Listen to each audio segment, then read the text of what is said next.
Okay, let's dive right into this explainer. Today we're talking about how to build a genuinely close relationship with God, but completely without that overwhelming pressure of having to be perfect. If you've been looking for practical, actually doable ways to grow spiritually, the source material we're unpacking today offers a truly fascinating framework. It basically strips away all those heavy, exhausting expectations and just focuses on simple, everyday rhythms. So let's start by addressing a really common and honestly pretty isolating feeling.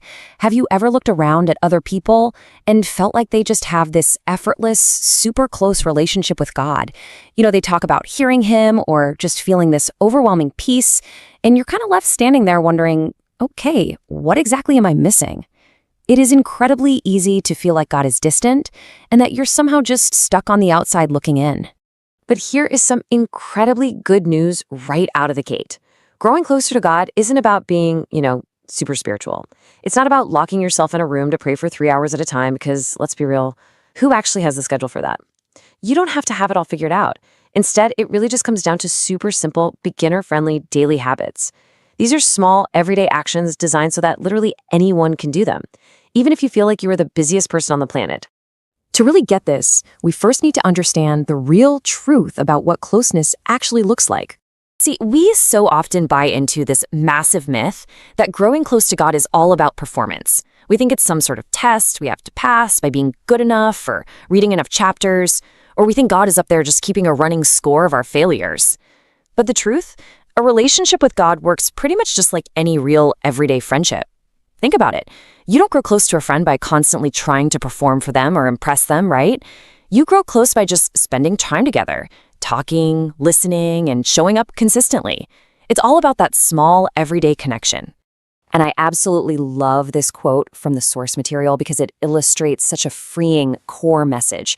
It says, "Your job isn't to chase a distant God, it's to simply respond to a God who's already near."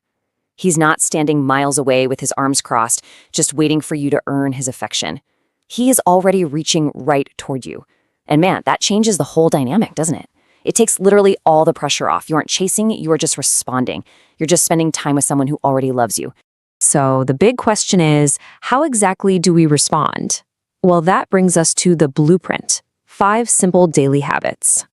The beauty of these habits is how they build this completely natural rhythm across your day. It is not about carving out massive, intimidating blocks of time. Instead, you're just scattering these brief little touch points throughout your morning, your midday, and your night. It seamlessly fits into your life to keep that connection alive.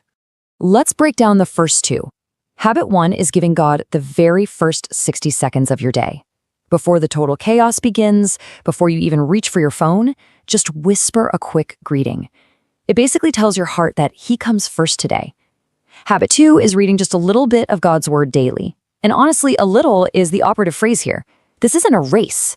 Finding just one verse in the Psalms or the Gospel of John that you actually chew on and think about all day long, that is worth infinitely more than rushing through 10 chapters just so you can check a box. As we move into the day, habit 3 is simply to talk to God like He's actually right there with you. Forget the formal, fancy language. If you're stuck in traffic, talk to Him. If you're stressed about a meeting, tell Him. It turns prayer into just a normal, ongoing conversation. Then, habit 4 is practicing gratitude. Just name 3 things you are thankful for every day. Gratitude is a total game changer because it forces you to pull your eyes off of what's going wrong and trains your brain to notice God's goodness working all around you. It completely shifts your focus. And finally, habit 5 perfectly bookends the day. Right before you go to sleep, take just 1 minute to reflect. Even if you accidentally drift off to sleep mid-sentence, that's totally fine. Just ask yourself 2 questions. Where did I see God today? And where do I need His help tomorrow? By waking up with intention and falling asleep with reflection, God slowly stops being just someone you visit for an hour on Sundays and actually becomes the constant companion of your daily life. Now, knowing these habits is great, but how do we actually make them stick without burning out? Let's walk through this essential little habit stacking toolkit. Step 1, start small. Please don't try to do all 5 of these perfectly tomorrow morning. Pick just one, get comfortable with it, and then add another later. Step 2, attach it to an existing routine. Maybe pray while your morning coffee is brewing, or read a verse right after you brush your teeth. Tying a brand new habit to something you already do every day practically guarantees it'll stick. And step 3, which might be the most important one, give yourself some grace. Actually, let's pause on this for a second because it is absolutely vital. The enemy of your walk with God is not imperfection. It's the guilt that makes you want to quit altogether. You are going to miss days. Every single person does. But missing a day isn't failing. And God certainly isn't up there keeping a tally of your misses. He's honestly just glad whenever you keep coming back. So please, don't let the guilt of missing a Tuesday make you abandon the rest of the week. As a quick aside, the author of our source text actually mentions a specific resource they created for this exact journey, a book called Bible Decoded. Let's face it, the Bible can feel pretty confusing sometimes. So this resource was designed to explain things in simple, plain language. The whole goal is to clear away the confusion so that reading the text actually reveals God's heart, turning what feels like a homework assignment into true relational understanding. Okay, we have arrived at the final, foundational habit, the ultimate secret that changes everything. It's so incredibly simple, but sometimes profoundly difficult. Just keep showing up. That is the true secret sauce here. Even on those days when you feel absolutely nothing, when you're praying and it feels like you're talking to the ceiling, you show up anyway, because closeness is built through presence. This really brings the whole explainer home. True closeness is not about intensity. It's not about chasing these dramatic, one-off spiritual highs or totally exhausting yourself at a weekend retreat. It's about consistency. It's the quiet, steady faithfulness of 1,000 small, totally ordinary moments over time.